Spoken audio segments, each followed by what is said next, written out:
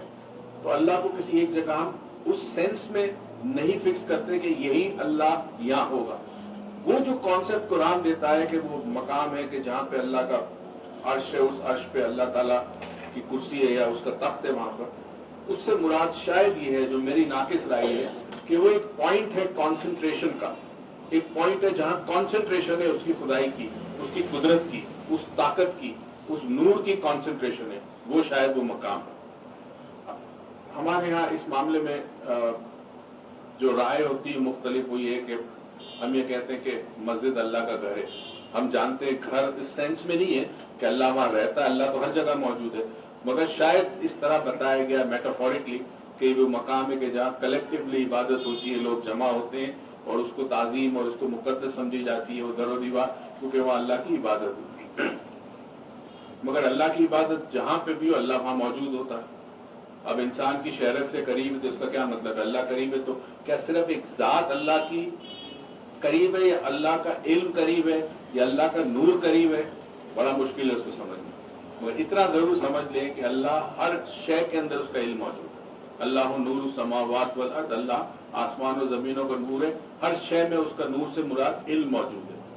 ذرے ذرے میں، اگر ہم سب سائنس پڑھتے ہیں ہمیں پتہ چلتا ہے کہ سائنس کہتی ہے کہ ایٹم میں انرجی ہے اور ایٹم سے ہر چیز بنتی ہے. تو انرجی اگر ایٹم کے اندر ہے تو تمام شے جو ایٹم سے بنتی ہے ایونچولی، ہمارا جسم ہو گیا، بے جان چیزیں ہوگی، جاندار چیزیں، اس میں ایونچولی ایٹم ہے. تو اس کا مطلب ہے کہ وہ جو نور ہے، وہ جو علم ہے اللہ کا، وہ ہر شے کے اندر موجود ہے. تو ہر شے جو پروردگار خلق کرتا ہے اس کے اندر اس کا علم موجود ہوتا ہے. دوسرا سوال کریں گے، how to define Allah in our mind. I was trying to explain my mom the difference between heart and qalb, which I learned from your workshops and lectures. She was very excited, but I was unable to explain her as to do. So my question to you is, can you please explain in Thursday lecture how is heart different from qalb? I have attended one of your workshops in Lahore. I am from Qatar. Qatar سے سوال. پہلا والا جو how to define Allah. Allah define نہیں ہو سکتا. اللہ cannot be defined. اللہ کے attributes, اللہ کے attributes ہمیں پتا ہے، پر اللہ ان ایٹریبیوٹ سے بھی اوپر ہے. اللہ ان ایٹریبیوٹ سے اوپر ہے. ہمیں سمجھنے کے لیے، کسی حد تک محسوس کرنے کے لیے، سوچنے کے لیے کچھ تھوڑا سا مواد رب نے دیا. اس کی مہربانی ہے کہ اس کے اپنے ایٹریبیوٹس ہمیں بتائے، مگر ہم اسے نہیں سمجھ سکتے. اللہ کو ہم ڈیفائن نہیں کر سکتے. ہم یہ کہہ سکتے ہیں کہ جب کچھ نہیں تھا تب رب تھا، جب کچھ نہ ہوگا تو اللہ ہوگا. ہمیشہ سے، ہمیشہ اس کی ذات ہے. اس میں سب سے خوبصورت جو سورہ چھوٹی سی ہے جو اللہ کے بارے میں کسی حد تک ڈیفائن کرتی ہے، وہ کیا ہے؟ قل اللہ احد. اس میں اللہ نے اپنے ایٹریبیوٹس، اپنے بارے میں کچھ بتا دیا. اب جہاں سوال ہے قلب کا اور ہارٹ کا، دل کا، عام طور پر سمجھا جاتا ہے کہ قلب وہ جگہ ہے جہاں دل ہے. دل اور قلب میں فرق ہے. دل ایک فزیکل ریالٹی ہے، یہ ایک پمپ ہے، ایک مسل ہے جس کا کام ہے کہ دوران خون کو چلانا. جیسے گھر میں موٹر پمپ ہوتا ہے، ایک پمپ ہوتا ہے جو پانی کو کھینچتا ہے، ایک ہوتا ہے پانی کو پھینکتا ہے. کمال کا کام ہے ہارٹ کا. ایک کام ہے کہ ہارٹ کانٹریکٹ کرتا ہے، ہارٹ پھر ریلیکس کرتا ہے. جب یہ کانٹریکٹ کرتا ہے تو پش کرتا ہے بلڈ کو، بلڈ منہ جسم کے پورے حصے میں جاتی ہے، اور یہ بڑا وفادار ساتھی ہے. 24 گھنٹے کام کرتا ہے. آپ سو رہے ہوتے ہیں یہ کام کر رہا ہوں. اس سے اچھا وفادار ساتھی کوئی نہیں ہوتا. آپ کے جسم کا 24 گھنٹے کام کرتا ہے. اچھا ہارٹ کی پوزیشن سلائٹلی لیفٹ کی طرف کہتے ہیں, مگر قلب جو ہے اس کے حوالے سے سمجھنے کہ قلب جسمانی طور پر موجود نہیں. یہ ایک مقام ہے جو سینے کے بالکل سینٹر میں ہے, اور مائنڈ سائنسز میں اسی کو مائنڈ کہتے ہیں کہ مائنڈ یہاں پر ہے. اب قلب صوفیہ کرام اس کے بارے میں کہتے ہیں, جتنے بھی روحانی اسکول آف تھاٹ ہے دنیا کے کسی مذہب میں بھی, وہ سینٹر آف دا ہارٹ پہ فوکس کرنے کو کہتے ہیں. یوگ میں انہات چکر کہتے ہیں, وہ جگہ ہے انہات چکر جہاں قلب ہے. ہم صوفیہ کرام اسلام میں سے قلب کا درجہ, قلب وہ ہے کہ جہاں سے سوچ پیدا ہوتی ہے, وہ سوچ نہیں جو آلریڈی دماغ جس کو پروسیس کر رہا ہے. ہماری جو زیادہ تر سوچ ہوتی ہے اس کا تعلق دیکھا, سنا, چکھا, سونگا, محسوس کیا, چھوا, یا پرانی باتیں, پرانی واقعات, یہ مسلسل پروسیس کرتا ہے دماغ اس کو. مگر کبھی کبھی کوئی ایسی سوچ آتی ہے جس کا ہماری ذات سے کوئی تعلق نہیں ہوتا, یہ سوچ وہاں سے آتی ہے, قلب سے. اسی طرح بعض لوگوں کو جب سچے خواب آتے ہیں تو قلب کنیکٹ کرتا ہے. سچے خواب کے حوالے سے جو سائنٹیفکلی باتیں ہیں وہ بڑی انٹرسٹنگ ہے. کہا جاتا ہے کہ اسپیس خلا وہ بھی وائبریٹ کرتی ہے, اس میں بھی ایک خاص قسم کی اقداش ہے. ہر چیز وائبریٹ کرتی ہے, ٹیبل بھی وائبریٹ کر رہی ہے, یہ در و دیوار بھی وائبریٹ کرتے ہیں, آپ کو نظر نہیں آتا مگر ان کے اندر ایک وائبریشن ہے. تو اسپیس بھی وائبریٹ کرتی ہے. اچھا اسپیس جو ہے وہ بیسیکلی ایک طرح سے اسکرین ہے جس پہ وہ واقعہ جو ہو چکا ہے, وہ اس وقت جو ہو رہا ہے پریزنٹلی میں بات کر رہا ہوں, اور وہ جو تھوڑی دیر کے بعد ہوگا یا کل ہوگا یا پرسوں ہوگا, وہ سارا کا سارا اسکرین پہ موجود ہے. اب چونکہ ہمارا ذہن ڈفرینشیٹ کرنے لگا ہے, ہم نے سیکھا ہے کہ ماضی الگ ہے, حال الگ ہے, مستقبل الگ ہے. ہم وقت کو 3 حصوں میں ڈیوائڈ کرتے ہیں, ماضی, حال, مستقبل. ہم تینوں کو بیک وقت یکجا نہیں دیکھ سکتے یا سمجھ سکتے. ہمارے مائنڈ میں یہ کیپیسٹی نہیں ڈیولپ ہوئی. جو لوگ ریاضت کرتے ہیں, ذکر کرتے ہیں, برسوں میڈیٹیشن کرتے ہیں, ان میں یہ صلاحیت ہوتی ہے. تو رات کے کسی پہر جب کسی شخص کو سچا خواب آتا ہے, کسی پہر اس کی برین کی فریکوینسی جو ہے وہ لو ہو جاتی ہے, لو ہو کے اس فریکوینسی پہ آتی ہے جس فریکوینسی پہ اسپیس وائبریٹ کرتی ہے. جب اسپیس وائبریٹ کر رہی ہوتی ہے اور برین کی فریکوینسی اس کے اوپر آتی ہے تو قلب کنیکٹ ہوتا ہے اس سے. آپ کا قلب اس لیے زیادہ آپ کی مدد نہیں کرتا کیونکہ آپ دماغ بہت استعمال کرتے ہیں. ہر لمحے آپ اپنا دماغ استعمال کرتے ہیں. صحیح غلط, میں نے ججمنٹل اور نان ججمنٹل پہ بڑی باتیں کی. ہر لمحے ہم جج کر رہے ہوتے ہیں, صحیح غلط ہونا چاہیے, نہیں ہونا چاہیے, پرائر لرننگ انسان کی, اس کا ایکسپیرینس, اس کی ایجوکیشن, تو یہ کنٹینیوسلی برین اس پہ کام کرتا ہے. تو قلب کو موقع نہیں دیتا کہ وہ معلومات کو سینس کر لے, اسپیس میں سے لے لے. رات کے کسی پہر جب کانشیس سو جاتا ہے آپ کا اور برین فریکوینسی نیچے آتی ہے آپ کی, اس وقت کوئی خاص فریکوینسی پہ قلب ایکٹیویٹ ہوتا ہے اور وہ دیکھ لیتا ہے جو سامنے اسپیس میں منظر ہے آنے والے وقت کا. وہ خواب کی شکل, آپ سو رہے ہوتے ہیں, بیدار نہیں ہوتے, تو خواب کی شکل میں آپ کو آتا ہے, اور پھر 1-2 دن 4 دن کے بعد آپ کو پتہ چلتا ہے کہ جو واقعہ آپ نے دیکھا ہے وہ سچ ہو گیا. اس کا یہ بھی کمال ہے کہ کئی لوگوں کو یہ ہوتا ہے کہ خواب میں ان کو جو لوگ دنیا سے انتقال کر گئے وہ نظر آتے ہیں اور وہ کوئی بات کہتے ہیں جو چند دنوں کے بعد صحیح ثابت ہوتی ہے. یہ وہاں پہ بھی کنیکٹ کرتا ہے. اس کے لیے ٹائم اور اسپیس کی کوئی پابندی نہیں ہے, ڈائمینشنز کی کوئی پابندی نہیں ہے. ہم ایک فزیکل ڈائمینشن میں رہتے ہیں, جو لوگ دنیا سے گزر چکے وہ ایک اور ڈائمینشن میں رہتے ہیں. ہم اس ڈائمینشن میں نہیں جا سکتے, مگر کبھی کبھی ہمارا قلب ان لوگوں سے اس ڈائمینشن میں کنیکٹ کرتا ہے, اور جب کنیکٹ کرتا ہے تو وہاں سے معلومات انسان کو ملتی ہے. یہ تو ہم جانتے ہیں نا کہ جو دنیا سے گزر چکے ہیں وہ گزر نہیں چکے, صرف دنیا سے چلے گئے, وہ کسی اور مقام پر ہیں.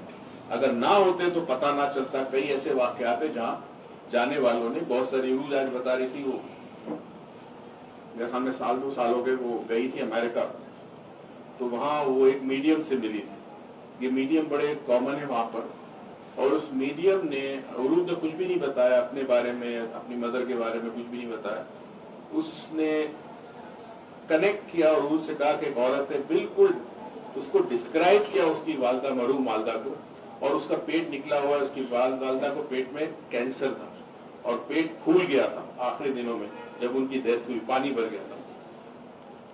پورا ڈسکرائب کیا اور اس کی والدہ نے ایک بات کہی اس میڈیم کو جو کہ عروج کو بتائی اس نے، اور کہا میرا لاکٹ کیوں نہیں پہنا تم نے؟ وہ جو لاکٹ میں نے خاص دیا تھا تجھے پہننے کے لیے، اس عورت کو، تو انگریز عورت تھی، امریکن تھی، اس کو کیسے پتا چلا؟ اور واقعی عروج کی مدر نے اس کو ایک لاکٹ دیا تھا جو اس نے اس وقت نہیں پہنا ہوا، اس کے بعد سے وہ لاکٹ اس نے اس دن کے بعد سے کنٹینیوسلی اپنے گلے میں پہنا۔ عجیب سی چیز ہے نا، کہ اس کا مطلب ہے وہ جو دنیا ہے جو یہاں سے کسی اور ڈائمینشن میں اس سے کنیکٹ ہو سکتے ہیں کچھ لوگ۔ اب میڈیم سارے صحیح نہیں ہوتے، اکثر تو فراڈ ہوتے ہیں، مگر اگر کوئی شخص جس میں یہ صلاحیت ہے وہ جب کنیکٹ کرتا ہے تو اس حال میں نہیں ہوتا، اس وقت اس کا ذہن کی فریکوینسی بالکل نیچے کر جاتی، اور اس کے بعد وہ قلب روشن ہوتا ہے، اس کا قلب جس کو کہنا جاری ہوتا ہے۔ عام طور پر تو ہم سمجھتے ہیں کہ قلب جاری ہوتا ہے ذکر الہی سے، which is 100% ٹرو، قلب جاری ہوتا ہے، زندہ ہوتا ہے ذکر الہی سے، مگر اللہ تعالیٰ تو سب کے لیے ہے نا، صرف مسلمانوں کا تو اللہ نہیں نا، تو سب کا اللہ۔ تو وہ جو شخص بھی محنت کرتا ہے اس کے اندر صلاحیت پیدا ہوتی ہے، اس کے قلب کو یہ صلاحیت دیتا ہے کہ وہ نامعلوم چیزوں کے بارے میں معلوم کرے۔ اب دیکھیں عام آدمی کے ساتھ بہت ساری باتیں ممکن نہیں ہوتی۔ مثال کے طور پر آپ سامنے ایک چیز ہے آپ دیکھ نہیں سکتے کیونکہ وہ اتنی چھوٹی ہے کہ آپ کے آنکھوں کا لینس میں اتنی طاقت نہیں ہے، مائکروسکوپ سے آپ کو نظر آ جائے گی۔ اچھا ایک شے جو بہت بڑی ہے مگر اس لیے آپ نہیں دیکھ سکتے کہ وہ آپ سے بہت دور ہے۔ نہ تو آسمان سے دیکھے آپ کو نظر آتا ہے وینس، پلوٹو، پلانٹ نظر نہیں آئے گا کیونکہ وہ بہت دور ہے۔ تو فاصلہ یا کسی چیز کی چھوٹا ہونا وہ انسان کے لیے ممکن نہیں کہ وہ اپنے حواس سے خمسہ سے دیکھ سکے یا چکھ سکے یا سن سکے جو بھی ہے۔ یا پھر ایک دیوار ہے، دیوار کے آر پار کیا انسان کی آنکھ میں ایکس رے نہیں لگا ہوا کہ دیوار کے آر پار دیکھے، مگر اگر قلب پہ محنت کی جائے جس کو ہم مائنڈ کہتے ہیں، تو ہم آپ سب جانتے ہیں، بہت سارے ورکشاپس آپ نے کیے، آپ کئی 500,000 میل دور بیٹھے ہوئے کسی شخص کے بارے میں آپ بتا دیتے ہیں، تو یہ اس کیفیت کو کہتے ہیں۔ پراپر روحانیت میں اگر آ جائیں تو پھر ہم اسے قلب کہتے ہیں، مائنڈ سائنسز میں اس کو مائنڈ کہتے ہیں۔ اور قلب اور ہارٹ میں فرق ہے کہ ہارٹ ایک فزیکل آرگن ہے، صرف اس کا کام ہے پمپ کرنا بلڈ کو اور اس کو صحت مند رکھنا، یہ آپ کا فرض ہے۔ قلب کی کیفیت کچھ اور ذکر جو لوگ کرتے ہیں، عادی ہے ذکر کے، ان کا قلب جو ہے وہ جاری ہوتا ہے، وہ روشن ہوتا ہے۔ اگین ہم مختلف ورڈز یوز کر رہے ہیں سمجھانے کے لیے، مگر وہ قلب میں یاد الہی یا جو بھی کیفیت و روحانی وہ پیدا ہوتی ہے، اور وہ قلب جو ہے وہ پھر آپ کو گائیڈنس بھی دیتا ہے۔ اچھا جی، قطر کا سوال ہو گیا، دبئی کا بھی ہو کہیں دبئی کا سوال آیا، میچ ہو رہی ہے نا وہاں پہ۔ اچھا جی، یہ ہے سلام سر، میں اپنے ملنے والوں سے بہت جلدی فرینک ہو جاتی ہوں، 2-3 ملاقاتوں میں اپنی ہر بات شیئر کر لیتی ہوں، جس کا بہت نقصان اٹھانا پڑتا ہے بعد۔ اس عادت سے کیسے جان چھڑاؤں؟ تھرسڈے لیکچر میں اس کا جواب دیجیے گا۔ اللہ پاک آپ کو اور ہم سب کو اپنے حفظ و امان میں رکھے، آمین۔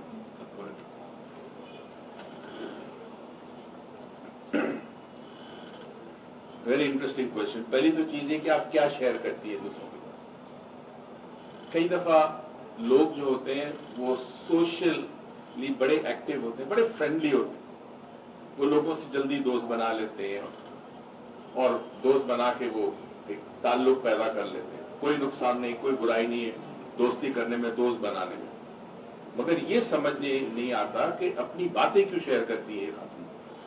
شاید اس کی وجہ یہ ہو کہ وہ اکنالجمنٹ چاہتی ہو، کہ وہ جب اپنی باتیں شیئر کرتی ہے تو سامنے والا اس کے قریب ہو جاتا ہے، رازدار بنانا چاہتی ہے۔